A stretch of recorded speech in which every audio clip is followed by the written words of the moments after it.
My guest today is Professor Patrick Vaughan of Jagiellonian University, whom I had the pleasure of meeting many years ago. Actually, I think more than 10 years ago. Been a long time. Yeah, I took Patrick's class, Cold War class, and several other classes, and I enjoyed all of them. And today we want to talk a little bit about Once Upon a Time in Hollywood, the new Quentin Tarantino film. And usually I wouldn't ever start a conversation like that, but I think this is relevant, and this is why I will ask this question. When were you born and where did you grow up? Because this is very important.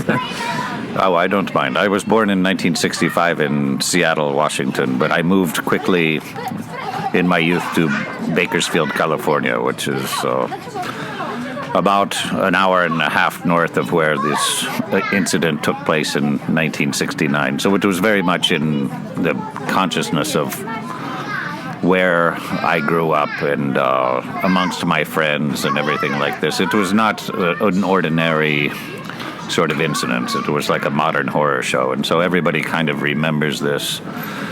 So I wasn't completely happy when I heard Tarantino was doing this film, because I was worried about this a little bit, because this thing has been glamorized in a lot of ways, and but that we can talk about that in a minute. Yeah, it was actually glamorized and sort of the whole Manson family story and the horrific killings at Cielo Drive.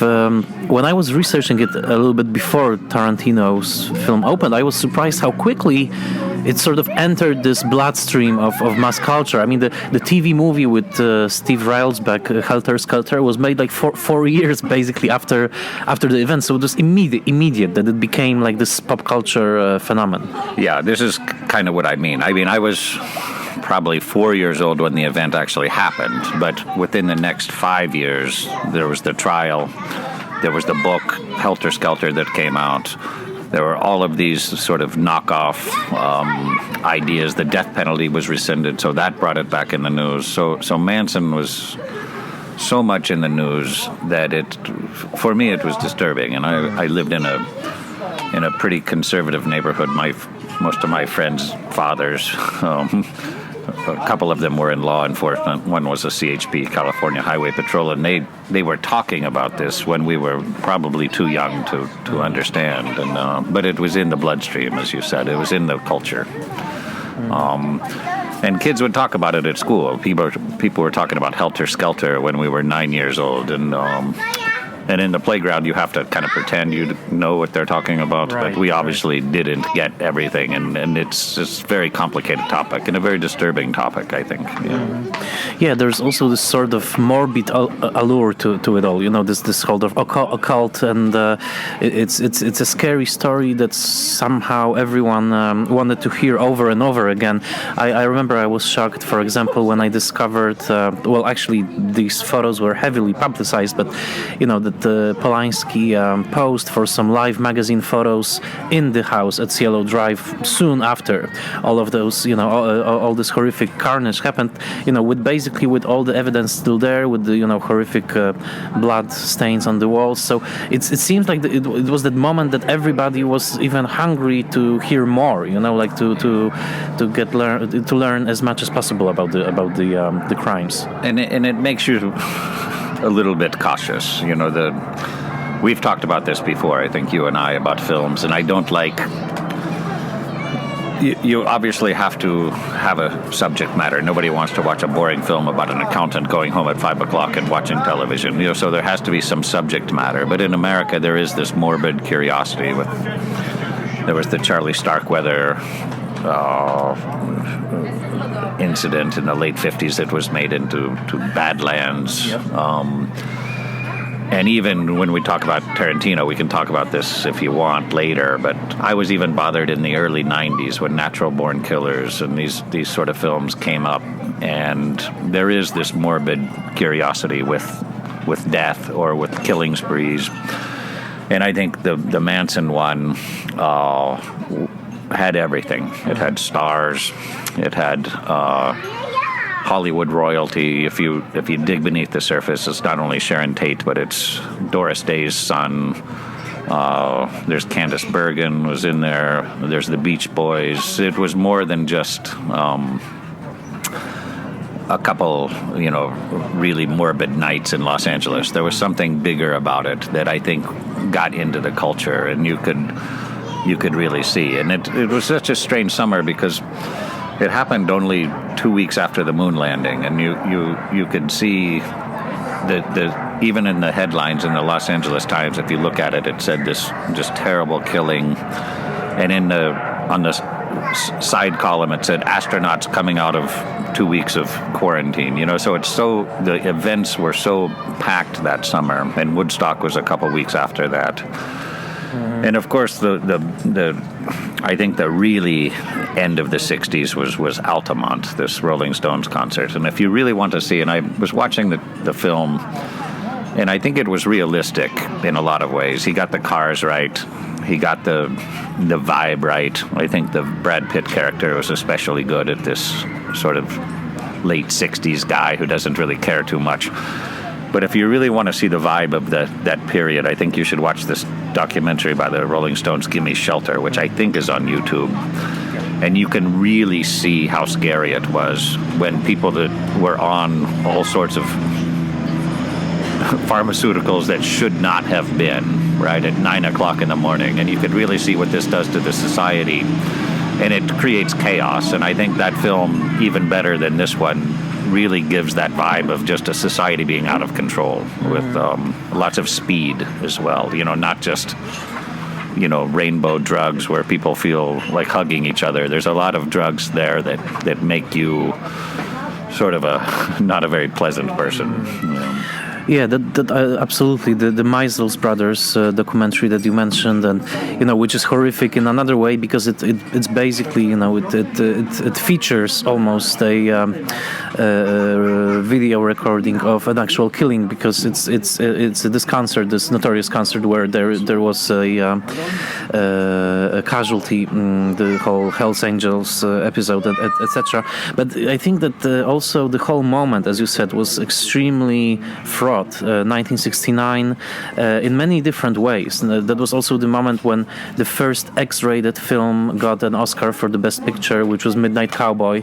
It was the first sort of a respectable film to even depict this world of porn theaters in Times Square, and that was sort of a watershed moment, I think. But also, I mean, if you look at the films being released at the time, there are many titles that in many ways would either violate or at least negotiate some taboos. Like 2 years later, we have Deliverance, for example. There are many films that sort of were shocking in some ways, but also that they were touching on subjects that were completely taboo beforehand. And I think that it had to have a effect on society. Well, I think the thing you have to do, and I think you're getting into Tarantino's wheelhouse there, that where he came of age in this age of, Stan Peckinpah and The Getaway, where you could, do anything you want, whereas 10 years before you couldn't do this. There was such a transition in the way films were made. But the culture was changing. I think one of the things that's important is to know, I show this film in the 60s class. I teach a class on the 60s. It's one of my favorite films. It's called Dogfight. I think it's River Phoenix, one of his last films. But you see how fast the culture changed from when Kennedy was shot in November of 1963. The Beatles landed in New York. 6 weeks later, they have longer hair. That's a cultural revolution right there in and of itself. Then you get Vietnam. Then you get the Cultural Revolution, the cities, civil rights, and the film industry went right along with that. The culture was moving so fast that I think the films were a little bit behind, but not much, where you had The Graduate, Bonnie and Clyde, that sort of new Hollywood that we were talking about. So... Yeah, and even though, I mean, because usually there's this fantastic book, Movies at the Revolution. I don't remember the author now, Mark something.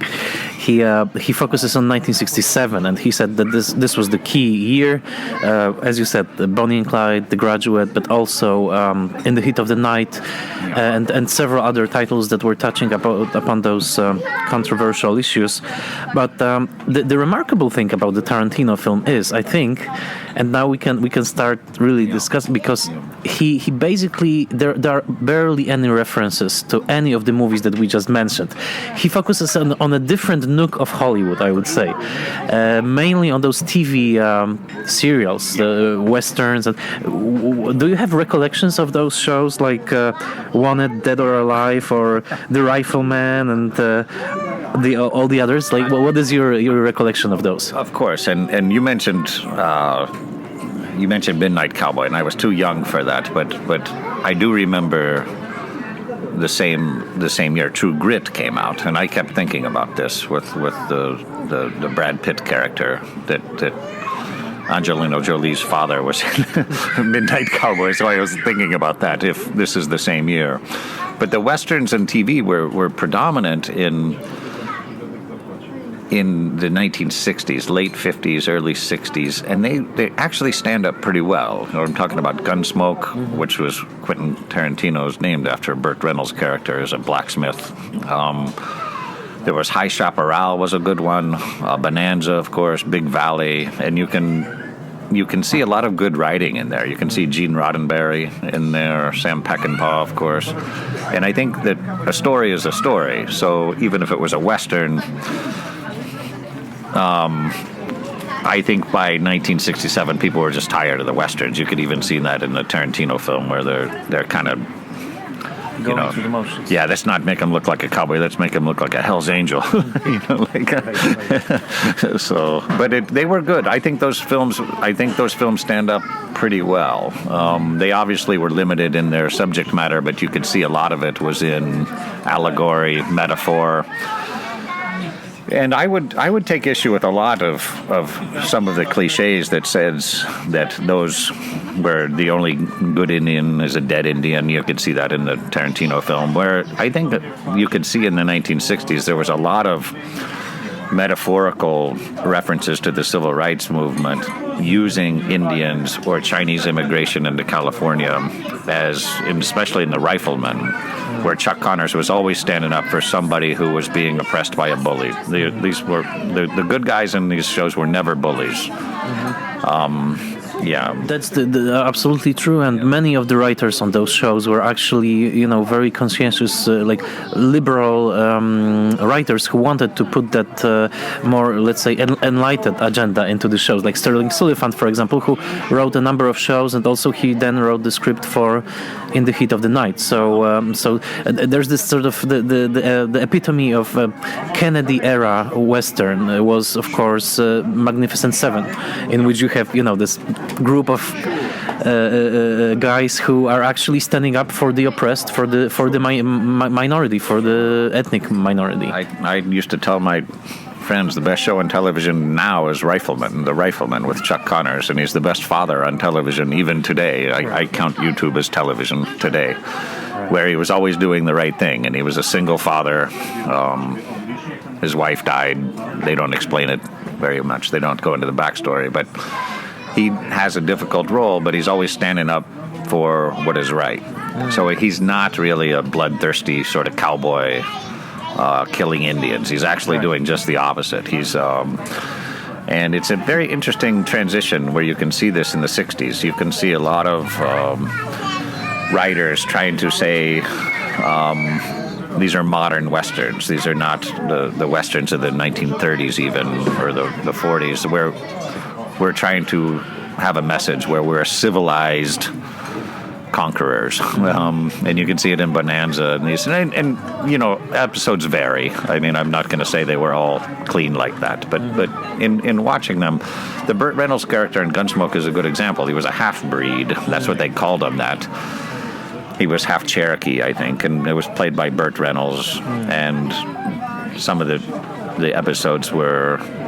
They didn't want him to shoe their horses because they call him a breed, like half-breed. So, and that was obviously not acceptable to Marshall Dillon and the main cast of Gunsmoke. So I think there was some transition there in morality and in civics lessons through the Western that I think Tarantino misses a little bit in this film, because he wants to drive this point home that Rick Dalton is this sort of troglodyte, Yeah, I completely agree with that. And besides, he shows the crucial point where Western emigrated to Spain and to Italy, and became something else entirely. But yeah, I mean, just the very last thing that I wanted to say on this sort of the moment, 1969. Even when you look at the Oscars, what movies were awarded the Oscars in the season, like 67, 68, 69, you can see the struggle between completely different modes of entertainment. Because in 67, for example, you have In the Heat of the Night wins Best Picture. In 68, John Wayne gets his only Best Actor Oscar for True Grit. And the same year, a completely irrelevant, charming but irrelevant film like Oliver, the musical, the Dickens musical, gets the Best Picture, which is completely, outside of the whole, let's say, culture war that was going on.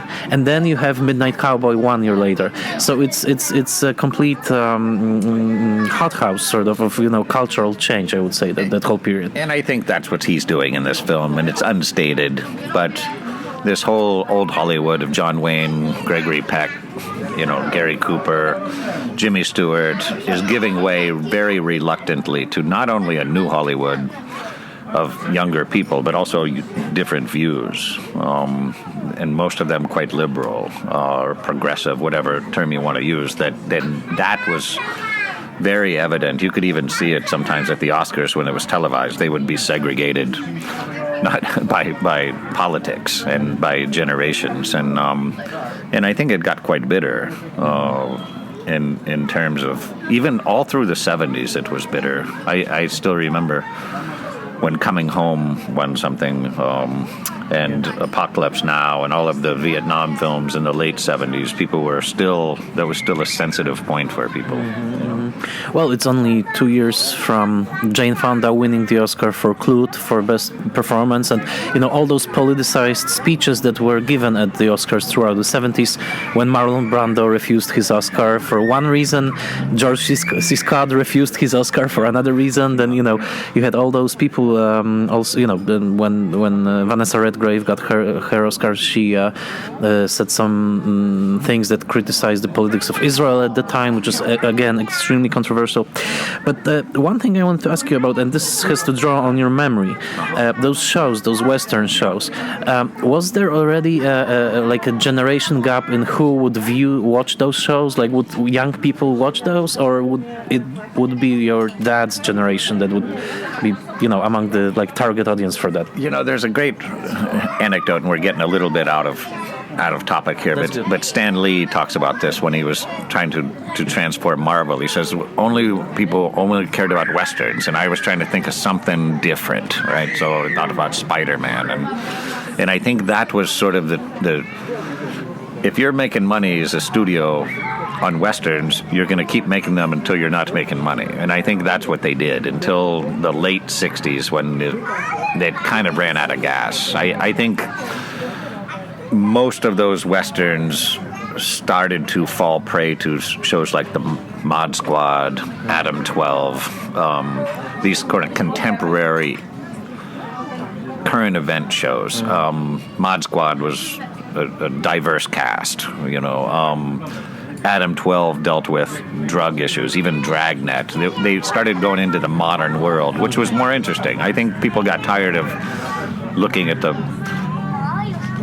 United States in the post-Civil War era and drawing metaphors from that. I think people in the late 60s started to want shows that were topical. Norman Lear, the whole All in the Family, shows about divorced families, and that was what really killed the Western, I think. Topical shows, the Brady Bunch, Partridge Family, all of those shows were part of this new Hollywood, I think. But and also one of the key figures which actually is still around. I'm thinking of Clint Eastwood when he sort of transitioned. I mean, he started on Gunsmoke basically, and then in 1971 you have him in Dirty Harry, in this sort of key, let's say, anti-counterculture film, right? With him basically saying, "This is enough, right? We've had it. Like now, let's sort of start all over again." Do you remember that moment? Because that was 1971 when Dirty Harry opened. Eastwood was a good example of being a good guy on Rawhide. I think he was on Rawhide. And he was always the dutiful second in command, always doing the right thing. But he went to Fistful of Dollars, and he was a badass, and it was really, just kind of accidental. He bought his poncho somewhere in Santa Monica or something. He did what Rick Dalton does in this film, right? He went and became a star of spaghetti western. Yeah, and then a few dollars more, and then Good, the Bad, the Ugly, and there you get Tarantino. I think that's where he started to get those influences, because I would watch those movies on cable, on Sunday afternoon when I was a kid. I'm about his age, so he's a little bit older than me, but I can see where he got that influence. And then, of course, I was thinking about the Tarantino film.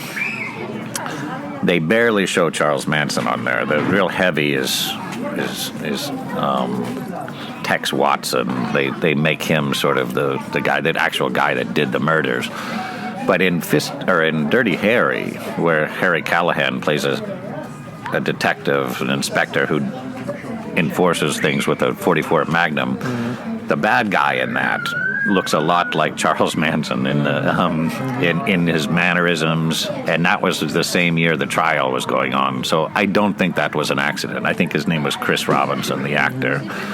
But he's as evil as you can come, right? He's very sneaky. He lives in San Francisco, which at that time was the hippie capital of the world, and that was the new opposition for the modern vigilante 1970s hero, Death Wish, Charles Bronson, and Clint Eastwood. Well, there was this, I think, right towards the end of the 60s, that moment when the notion of a truly disturbing occult, almost like evil, and that's how we come to also Rosemary's Baby, right? And then Polanski, who is, of course, featured in this film. In terms of amount of detail that Tarantino draws upon in this film, it's incredible. Like, the radio commercials, the songs, the minutiae of everyday life. Did you find yourself recognizing some of the things and the sounds of that era when you were watching the film? I grew up exactly in this era, and I remember this, and you can't help but being nostalgic, and especially Tarantino, love him or hate him, he has a very, very precise attention to detail.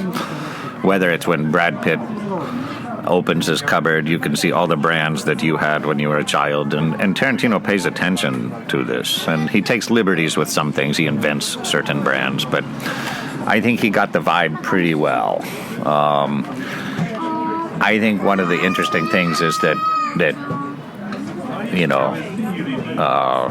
Brad Pitt's character is not a hipster.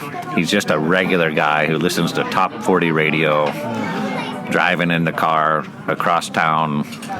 He's not listening to Jimi Hendrix. He's listening to just sort of AM radio, and he's happy with it. And I think that was really how most people lived in the early 1970s. People weren't listening to the cool stuff. People were just kind of listening to what made them happy. And you could even see this when Sharon Tate, one of her few lines in the film is, "Oh, are you worried that Jim Morrison won't think you're cool if you're listening to this corny top 40 song?" to Jay Sebring, So right, yeah. Right.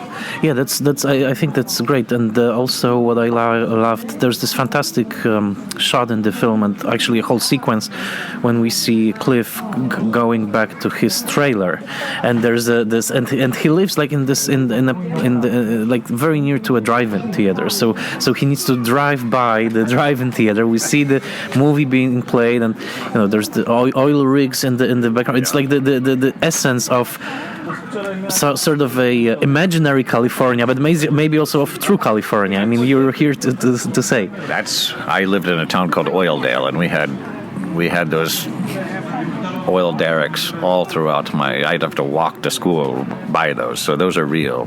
He lived behind the Van Nuys drive-in, which is to say not a fashionable place, and you could see, they exaggerated a little bit. He lived in an Airstream trailer, and he didn't have a very good diet, as you can see, canned food. But I loved mac and cheese. I loved this. Yeah, mac and cheese and ramen. He combined it. I think it was probably going back to Tarantino's college years, because we all kind of lived that way in some respects. But I think it was a really good character because he was a very unlikable character on paper. Probably killed his wife. Probably. Not easy to work with, all of these things that could be detriments. But I think the script makes him into a good guy with a couple things. One, they give him a dog, and any guy that treats his dog well has got to be a good guy. And that was, I think, the only love story in the film was Cliff Booth and his dog, and then, go ahead. And very elaborate, because we can see this whole routine that they have, like with him making the dog wait for the food. And actually, Tarantino invented the dog food brand, which is like wolf's tooth. And if you for the mean dog. Yes, and if you look closely, I watched the movie twice, so the second time I was just lingering on details, and you can see the flavors that this dog wolf's tooth come in, and it's rat flavor, bird flavor, and something like raccoon flavor. So that's absurd. And he's making this mac and cheese, like this TV dinner with actually TV playing with all those hits and series. But what about how do you remember, because this whole notion of Hollywood, right, of magical place, like the glamours, that was also undergoing severe changes at that time, right? I mean, it's not the time of Greta Garbo and this sort of old-fashioned glamour. Suddenly you had guys like Peter Fonda, may he rest in peace, and Jack Nicholson, who I think is about 90 right now, something like that. But these guys were completely different than the previous generations. What did you think of the way that Tarantino presented this whole of glamorized version of a Playboy mansion and this whole life that Margot Robbie and the Sharon Tate and Polanski are living in this film, the car ride and stuff. And you can kind of feel that Rick Dalton feels like he doesn't belong to that. That's what I really saw. Like, he can't go to the Playboy mansion, probably because he's not invited.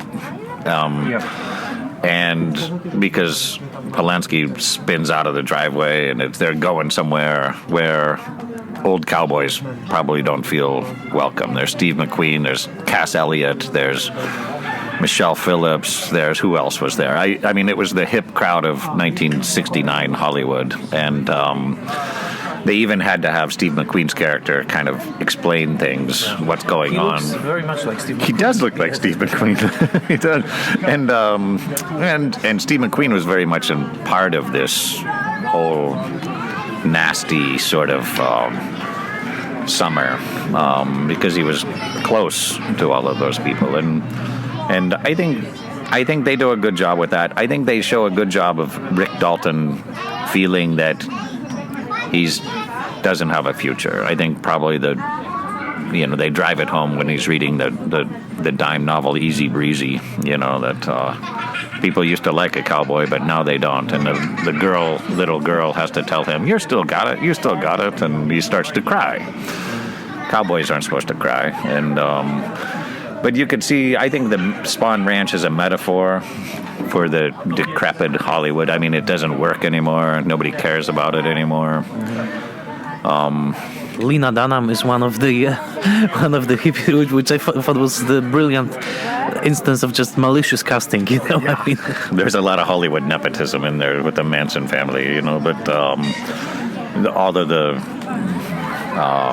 who is there? Dakota Fanning, and there's Annie McDowell's daughter, obviously plays the Pussycat. And Bruce Dern plays the owner of the ranch, which was interesting. Like he remembers that time, right? I mean, he starred on some. I mean, he had some supporting roles in some of those Western TV series as well. If you look at those old series like Alfred Hitchcock or the old Westerns, Bruce Dern's usually kind of a heavy, as they say. He's kind of a menacing type of figure. That's how he started out, and it's funny.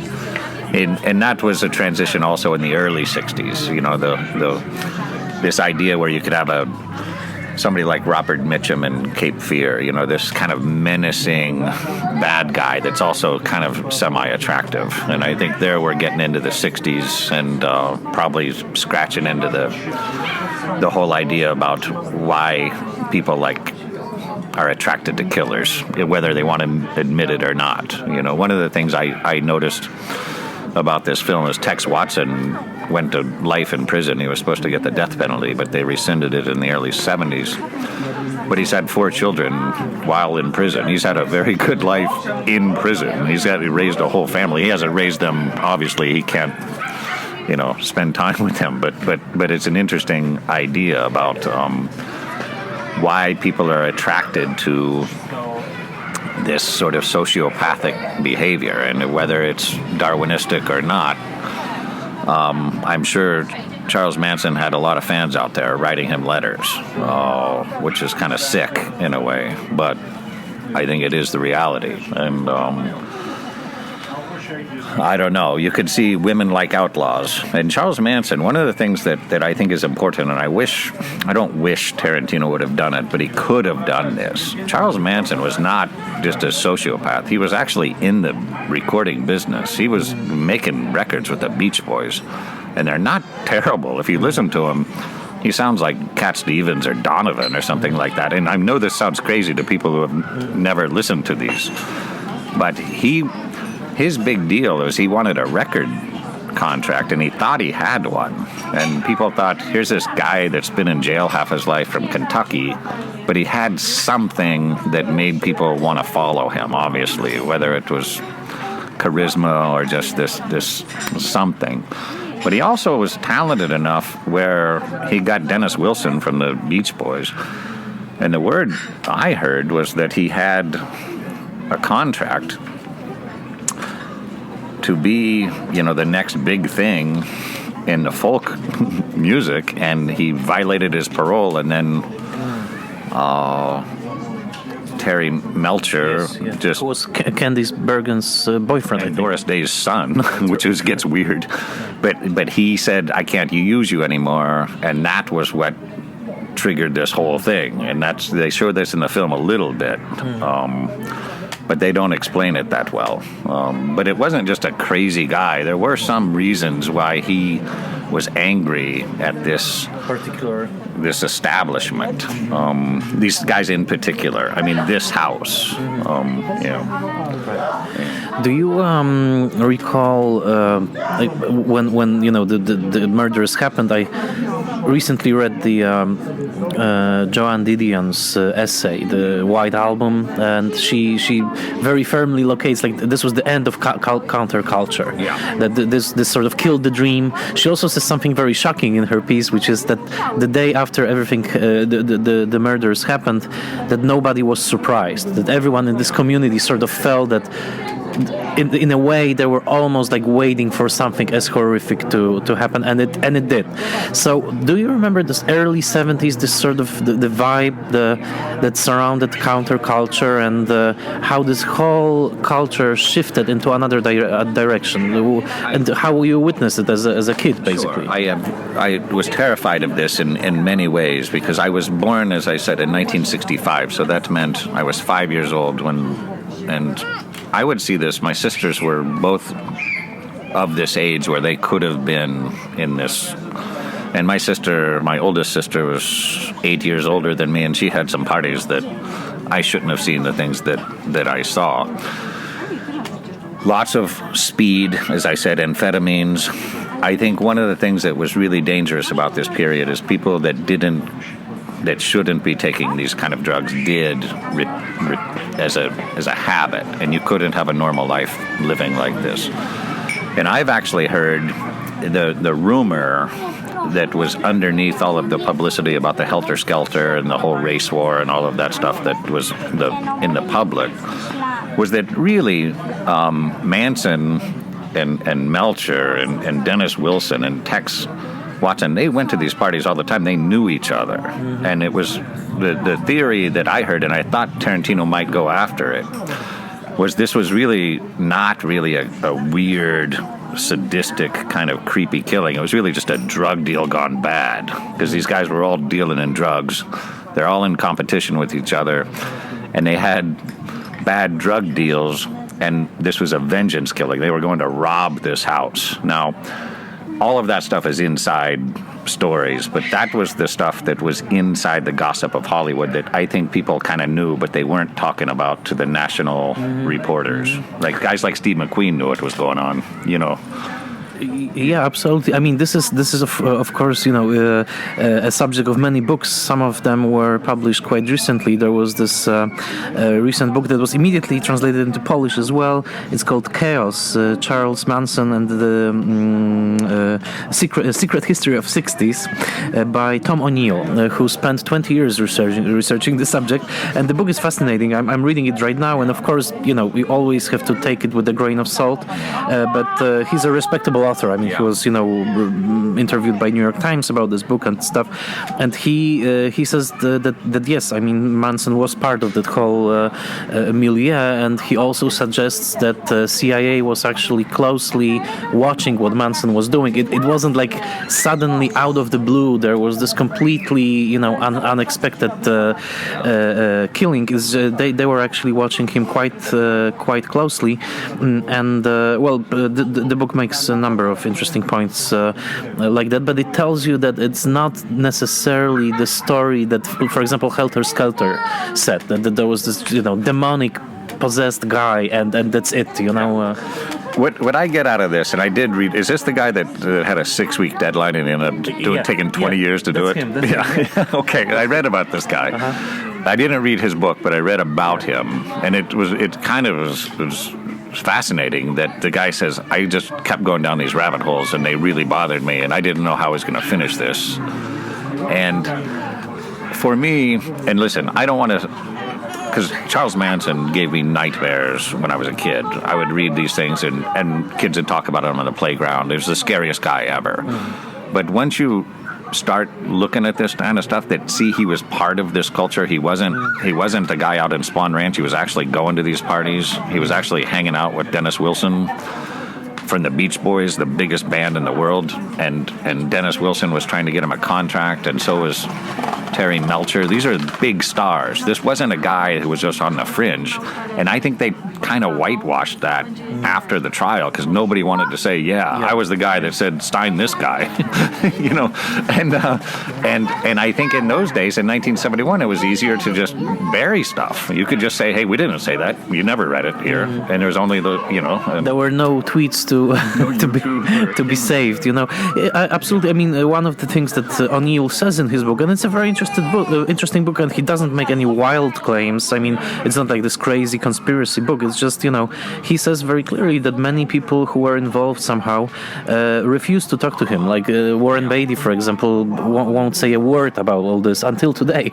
So it seems there are some stuff that they are simply don't want to even touch. And he did some very interesting research. So, and I think that also speaks to this whole moment in culture of Hollywood. The doors were unlocked. People were walking in freely into all those mansions, and basically they were open to all kinds of very extreme experiences that somehow also, spilled into terrible excess. And one of the stories, I mean, these stories that it was just a bad drug deal and guys were angry at each other, so they went in on speed and started killing each other, makes more sense in a way than the whole Helter Skelter theory that you have to really believe in a lot of weird things. Like Manson was not a stupid guy. If you hear him talk, the guy grew up in prison. He's one of those weird American stories where he grew up in Appalachia and made his way out to San Francisco and LA. But if you hear him talk, he's got, you don't get into that whole high Hollywood culture by being a hick from Appalachia. He had something where he got in there. And if you listen to his songs, he's got one. The Beach Boys covered one of his songs, and I always heard that was why he was really angry at Dennis Wilson, because he never paid him for it. He gave him a motorcycle or something, and Manson was really angry about that. And you never hear those stories in the pop culture. In the LA Times, you never read it. It was always about this ritualistic slaying. But maybe it was just simple envy, jealousy, drug deals gone bad, guys giving some guys bad mescaline, and I always heard Frykowski was involved in this with Folger. She was funding he was a drug dealer, and in all of the stories you hear, they were just fringe kind of players.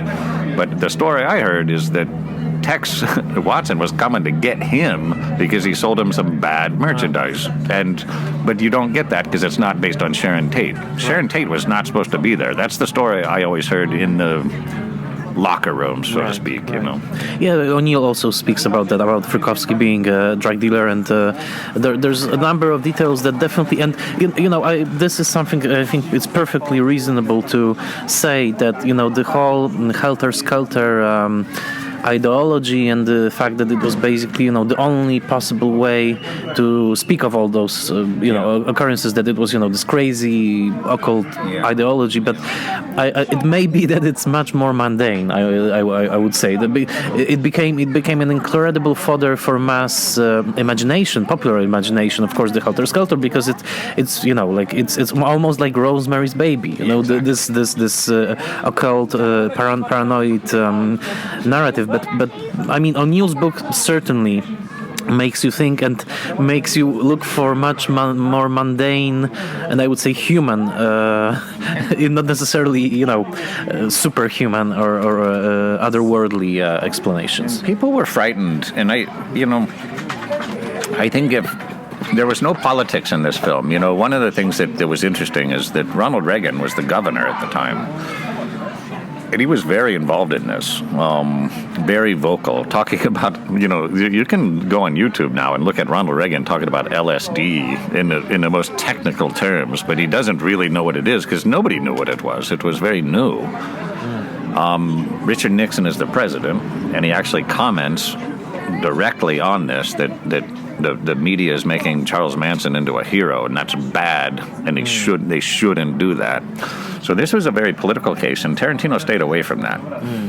That's true. I think that the only piece of political coverage is when there are literally 2 sentences on the Vietnam War going on the radio, and then I think he switches to a song. So that's it. Okay, so slowly let's move to the ending of the movie. When you were walking in and seeing the film for the first time, did you know about the the big twist at the end, let's say, or was that come as a surprise? I did not know. I deliberately didn't read any reviews, and I was kind of dreading, in a way, that something was going to ruin this. This kind of was a buddy picture, and I'm not saying I loved the picture, and I'm not saying I hated it. But I watched it the second time, and I saw more things. So when the ending came, probably like everybody else in the theater, I was wondering how are they going to figure this one out? What's going to happen here? And it was a Tarantino technique. You get a villain like the Nazis in Inglourious Bastards or the KKK, and Django. Yeah, and Django, or somebody that nobody can sympathize with, and then you just, distribute justice. And I think that they did it in a humorous way. Nobody was going to stand up for Susan Atkins, for example. And, but it was kind of weird. I mean, I had... It was a little excessive, but it was humorously done in a Tarantino way. That's all I can say. Yeah, and it's interesting because I unfortunately knew that was my big mistake, that I went online before and I read that, but I sort of expected that, knowing Inglourious Bastards. But Tarantino, he is quite vocal in saying that this will be the next film will be his last. He wants to make 10 films, and that's it. And I wonder what will be the next one. But maybe let's end the conversation with the question of how did you first become aware of Tarantino, and what did he represent to you when he started out in the 90s? Like, did you feel that here is this new, wind sort of blowing, like a new force in the culture? And were you happy about it, or were you apprehensive? One of the things that was good about the Cliff Booth character was that he wasn't taking the world seriously. There's a scene where Pussycat is hitchhiking, and she sees a policeman and she goes, "Go to hell, pig," and she flips him the bird, and Cliff just laughed at it, and he didn't take her seriously as a revolutionary, which is the biggest insult you could give somebody as a revolutionary. Just laugh at them. And I think this is a big theme of that film. As far as how I felt about it, you asked me earlier, in 1969, I come from a pretty big family, but I'm the youngest of these generations, and I had a cousin that went to Vietnam, and he's still alive, and he's the last person in his squad that is still alive. And I had a cousin who was very popular girl at school, almost like Laura Palmer, who died in a car crash, and it really impacted me and the family in general, by extension, just by that the world is scary out there. And her grandmother was F. Scott Fitzgerald's sister, so it was kind of a big thing in California the year before this. Her name was Cecilia, and there was a Simon and Garfunkel song called Cecilia at the same time. And my aunt completely went bonkers, and I didn't know this until I was much older. But this idea of losing children from Iowa or Missouri, going away to evil California, was very much in the bloodstream of 1967, the Summer of Love, because that could be a good thing or it could be a nightmare. So when Tarantino came out with Reservoir Dogs, I saw that in San Francisco. I thought it was a really good film. I didn't know who made it. I just said, this is a very interesting film. But it bothered me in some ways because I still remember in San Francisco when they was going to burn Tim Roth's character with gasoline, the crowd started to cheer. And in 1992, when I saw this, I started to sense sort of a cultural change. There was Thelma and Louise that came out the year before. And Tarantino was part of this new kind of cynicism. And it made me nervous. And I'm just speaking off the cuff here. I remember when Pulp Fiction came out, it bothered me that was no longer the counterculture. This was pop culture. People wanted to see this film. It was on NPR, it was on CNN, it was everywhere. Golden Palm at Cannes. A very cynical film. And it worried me that we're going back to this period that I wanted to kind of put behind me in that sort of chaotic, libertine era that I remember when I was a kid. It was scary. It really was scary. And that was the year of the O.J. Simpson murder, which was the closest thing, at least in terms of publicity, since the Manson, or the whatever you want to call them, the Tex Watson murders. And for me, I thought Tarantino introduced a new period of cynicism in the 90s. This idea of nothing really matters except sort of hip music and violence. And I don't know if he got away with it, but that's how I thought about that. Natural Born Killers bothered me. Remember there was a TV show called My So-Called Life, where a girl had a pretty good, at least materialistically, upbringing with two good parents, and she still wasn't happy, and it bothered me. And that was the same time as The Simpsons and all of that. So it's a long answer. Sorry. Right. No, that's fine. There was certainly this air of let's say renewed irony in the beginning of the 90s. I think that this film, I mean, I like it a lot. The new film, the Once Upon a Time in Hollywood, also. But I think it's a complicated film. I mean, it's contradictory in many ways. What I find interesting is the sort of reinstatement of this character of Cliff, who makes me think of a character that I know that is important for both you and me, which actually I became aware of because of you, which is Jim Rockford, the character played by James Garner on The Rockford Files, a terrific TV series that I watched thanks to you. A 1970s series. He's also living in a trailer. and he has this sort of, I would say, detached decency about him. I mean, so would you like finish by commenting on Rockford, and maybe even some of the people listening to it will discover Rockford thanks to this. Rockford Files is my favorite show ever, and I would be surprised if it wasn't also Tarantino watching this in the 1970s on Friday nights, because we did watch this. But I didn't really get Rockford until years later in syndication when I was, much older.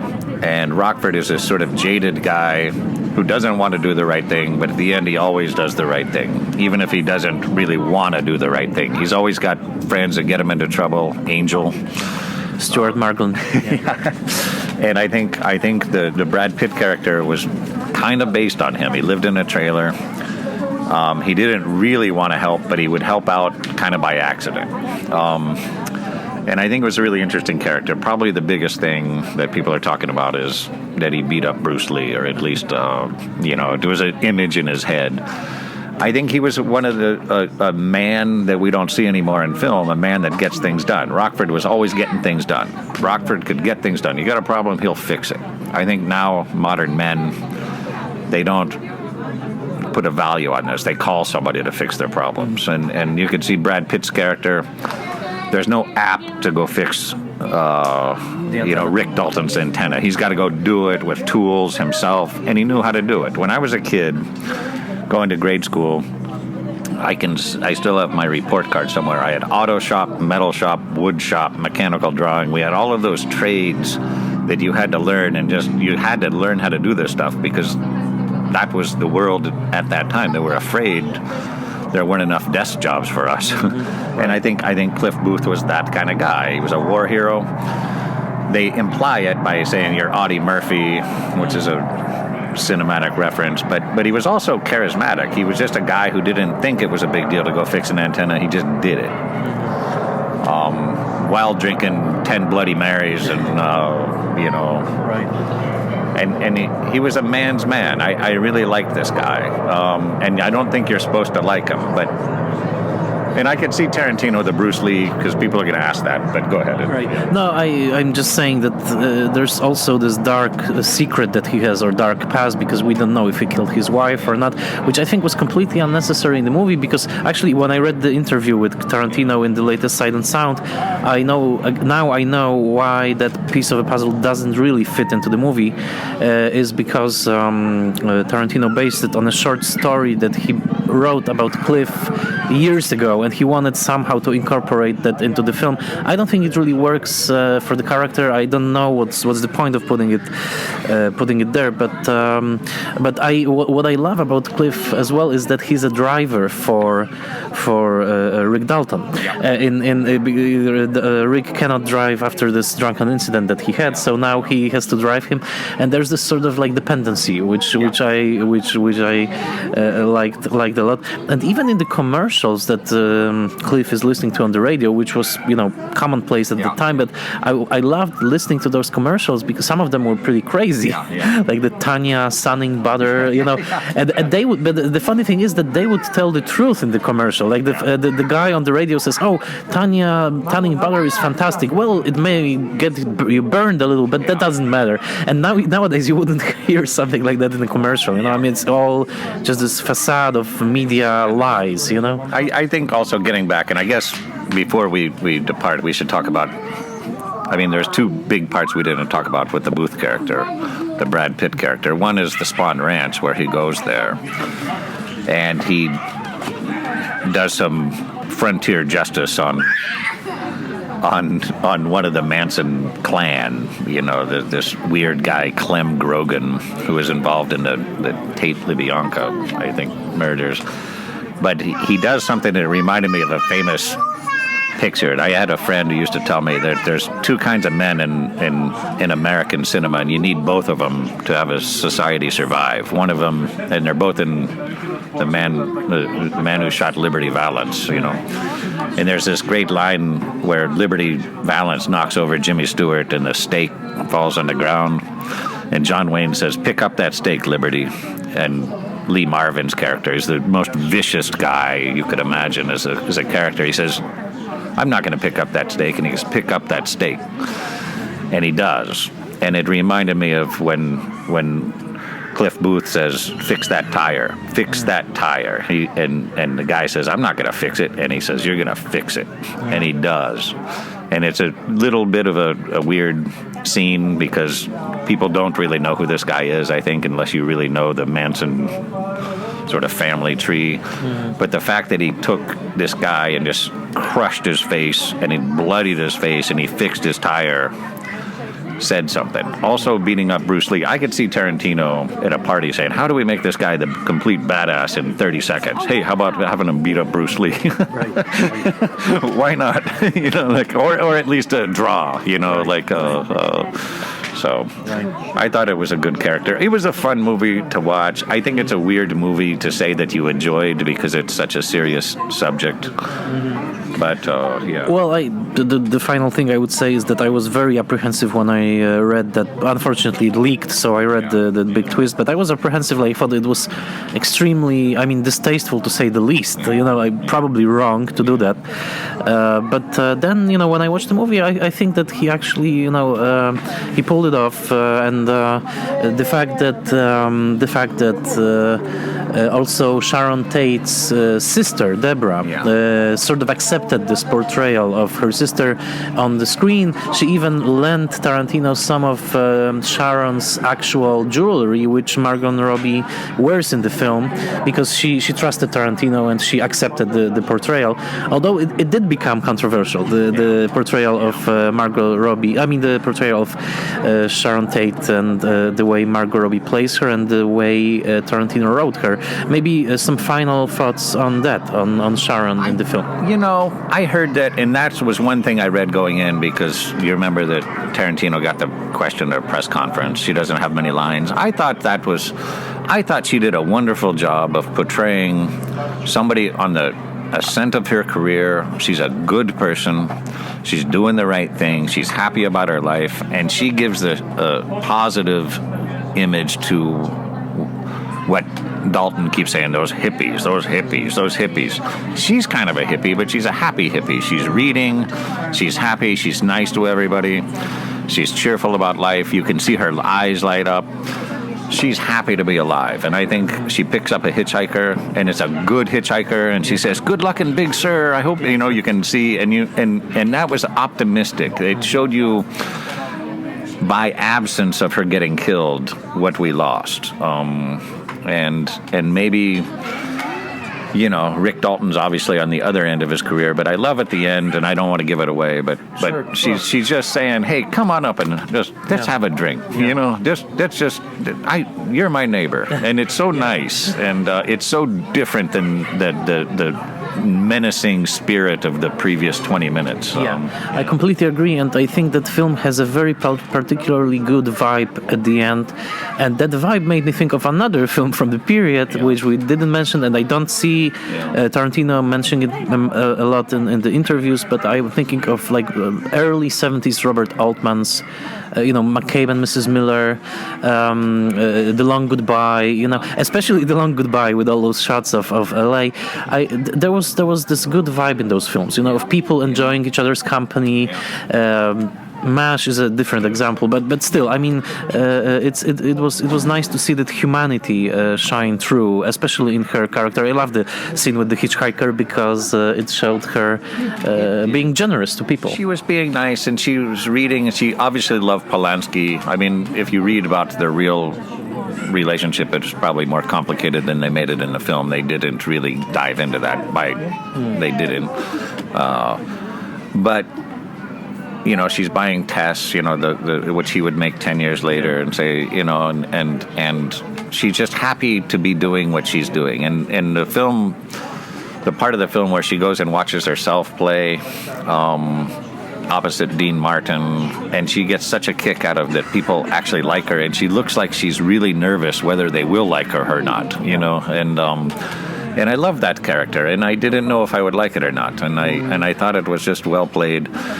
I think the thing that also is important about this film is there was a joke inside of the joke that I think Tarantino is also saying goodbye to the early 90s stars of What's Eating Gilbert Grape, Thelma and Louise, where Brad Pitt came out. Sure. You even saw Michael Madsen is there for a second. and you saw there were a couple of 90210 stars in there that were Luke Perry, where nobody knew that was going to be his last role. So I thought it was good, and you know, movies are movies. I was nervous, as I said, about making a movie about Manson because I don't want to glamorize this stuff. I hate it.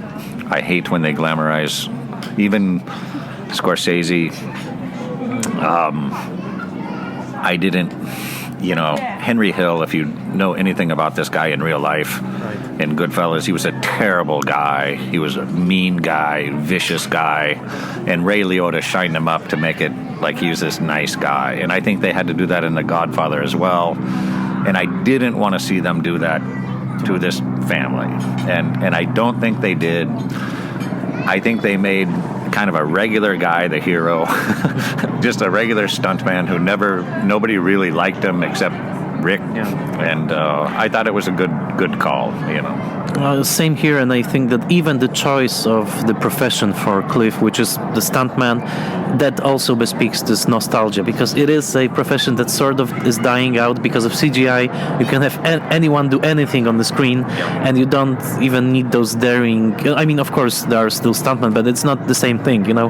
When you see those stunts in the old movies, you know they did that, you know. There's no way around it, and here, so I liked that aspect of it too. And I think you know, you're a movie buff, so you know, but Burt Reynolds, I think, is really Tarantino's hero. And he was growing up, Burt Reynolds was the guy, like in Deliverance you mentioned, but he was also in a movie called Hooper, and I think that was kind of a mirror image of this film, you know, like the stuntman as the leading man, right? And I'll be interested to see if Pitt gets nominated for... I do hope that they both do, and Margot Robbie should probably get supporting nod. Burt Reynolds was supposed to play the owner of the farm, but he died, so Bruce Dern took over. But yes, Tarantino speaks at length about his friendship with Burt Reynolds, and it seems that, you know, it's been a while since we had any films focused on the stuntman like Hooper or the stuntman from the 80s, in which Steve Railsback, the Manson of Helter Skelter, played the stuntman. So yeah, I like that aspect of it too. This sort of like, it's nostalgia. And it was melancholy when he says, you know, I will tell you, I think we talked about this earlier, where I saw it the first time and I missed a lot of stuff, and I watched it the second time and I was by myself almost in the theater. It was in the middle of the day, and it was maybe 4 or 5 other people in there. But there's a lot of melancholy there, where he says, "Hey, I'm back from Italy and I can't use you anymore." And you know, Cliff just says, "Hey, sounds good, no problem." But you can tell that that's the end of a partnership. It's almost like Butch Cassidy and the Sundance Kid type of thing, where we got to go our separate ways. And I think that it worked. I think that those guys were likable characters without being superheroes. Although I did see, I don't know if you noticed this, but I said this is the first movie in a long time where it's not a Marvel type of thing, but you can see when Brad Pitt gets up on the roof, he does a Spider-Man hop. You know? And I believe that might have been some CGI involved, so that brings it full circle, you know. But I thought of him in Thelma and Louise with this, you know, where he started out as sort of an unknown, nobody knew who he was, and he kind of stole the show. And I think, you know, time goes fast, man, you know, and he still looks good. And I think Brad Pitt is one of those guys you appreciate more when he does these kind of roles. I thought he was good in Moneyball for the same reason. He just has this dignity about him that is, when he's trying to play the leading man, he doesn't really have it. I think he was just being a casual guy here, and he's got that.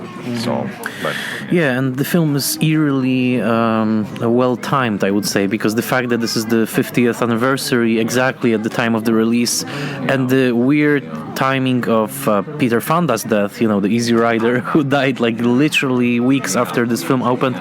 So it does feel like an end of an era, or at least a goodbye to some notion of that era that's still with us, as it turns out. And I think, you know, as I say, I had mixed feelings about Tarantino in the early 90s because I thought he was bringing in this unnecessary sort of fashionable cynicism in Natural Born Killers, for example. Oh, that was his script, I think. Maybe I'm wrong on that. Yeah. But I think that we should be thankful that a guy came along that had this kind of appreciation for history, not just of American cinema, but international cinema, and he put it into his scripts where people had to go back and look at things. And I think in 1992 there was no YouTube, there's no internet. And we are thankful that there was a guy who had a job at a video store that took that much appreciation in his films. Even if he got accused of ripping them off, he brought them to an attention of a generation that would have never known those films. Yeah. That's why at some point I even named him a curator. Like he's almost like a curator of a big film museum, because he really, he unearthed some stars, some films that people wouldn't care about. But he simply by mentioning them or by casting them, like Pam Grier. How many people remembered Pam Grier in 1997? He cast her in a major role, and she had a wonderful star performance. So people remember the Travolta, but Tarantino remembers the summer of 1978 like I do, where John Travolta had Grease and Saturday Night Fever, Welcome Back Kotter, but then he went into Urban Cowboy and even Blowout, and then his career faded. It goes fast, and he was in Look Who's Talking or whatever. He had so many bad movies in the 80s. The Two of Us, The Perfect. Perfect was terrible. Some very bad movies. The sequel to Saturday Night Fever was terrible. Staying Alive. That's one of the worst. Can I ask you a question, maybe? Sure. What did you think about the portrayal of Polanski? Oh, well, that's a fair question. Apart from the hype that was all over Polish media, because, Rafał Zawierucha was on every possible breakfast TV show, I think it was actually nice. I like that, he didn't have any lines. I'm sure Rafał Zawierucha is not happy about that. He was probably hoping for a bigger turn, but he looked eerily like Polanski, and in the movements, I loved. I'm not sure who did the costumes for this film, but I loved this sort of like modern era dandy look that he had, with those shirts and this whole look when they are going to a party. I like that he cast a guy who's actually also diminutive, so when he's standing next to Sharon Tate, like you can see he's a very tiny guy, and you can definitely sense this air of just being happy about himself in terms of like he's a big shot at this point, and probably not the nicest person to be around. So I like that about it. How about you? I liked it. I was surprised in a way that he didn't have any lines, but I thought that was the same with Sharon Tate. Everybody knew who they were in spirit. They didn't need to be complicated characters. He had a dog named Saperstein, which was funny, and that's in character, right? And I thought that was a nod to just reality. Apparently, it was actually the name of the dog. I read later on. Yes, so. Yeah, it was, and I like that Rick Dalton said that's the most important director in the world living right next to me. So he had this idea that hey, Polanski, I think for a bunch of kids these days, they don't know that he was the most important director in the world, and they said it, right out of the Texas, or he's from Missouri, Rick Dalton, which is where Brad Pitt was from. I remember it. I remember at the end he says, I got to go back to Missouri and just be a nobody. I bet that was, but it was good. I'm happy generally in the film. I'm happy it was made and it wasn't glamorizing this terrible, destructive, nasty, evil sort of deed. And there was a happy ending out of it. And I think that if you haven't seen the film, if I say it's a happy ending, it's not that happy, but it's for me, I enjoyed. Okay, great. Well, thank you so much for coming up on the show, and it was wonderful to talk the movie with you. So hopefully you're not last appearance here. Thank you so much. No, it's a pleasure, Michał. We go back a long ways, and I hope I didn't talk too much about this because I that's my job, So it was great. Thank you so much. Okay, thank you. Thank you. Thank you. Okay, let me just